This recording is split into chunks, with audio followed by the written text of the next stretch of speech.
नमस्कार केन्ता अछन समस्ते। चलो आज का आम बनामा मैंगो लस्सी आ एटा बहुत जल्दी बनी जिबा। तो चलो देखमा केन्ता बनामा जे। मैं दुईटा पाचला आम के छाली छड़े दीछे आ काटी दीछे। सेनु दही नहीं छे, देखुन गिने नहीं छे, छोट गिनारे गिने पाखापाखी 200 ग्राम हबा। चीनी नहीं छे, 5 चम्मच बड़ चम्मच रे 5 चम्मच में चीनी नहीं छे। इलायची मुई 3टा देइछे, आपण माने चाहले इलायची पाउडर भी यूज करि पारबे।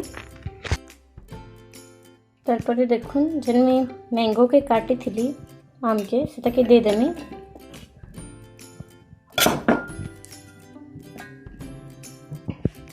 तारपरे दही में जेनटा नहीं थी मां सेटा के भी मैं दे देमी सेतरे।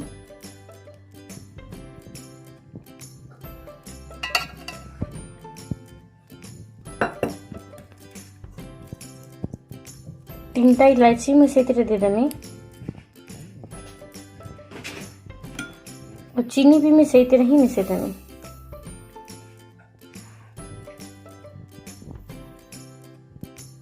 इता के ढापी करी ग्राइंड कर दमा। मैंने चाहले इता के पूरा स्मूथ करी ग्राइंड करी पारबे। मुई टिके पल्पी रखी छे।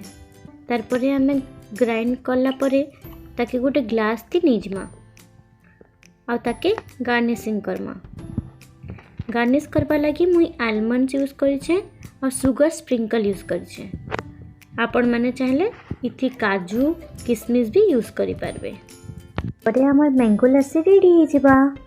तार ऊपरे हमें बरफ भी दे करी पी पारमा। इटा निश्चित ट्राई करबे आ केनता लागला जे मते जनाबे। Thank you.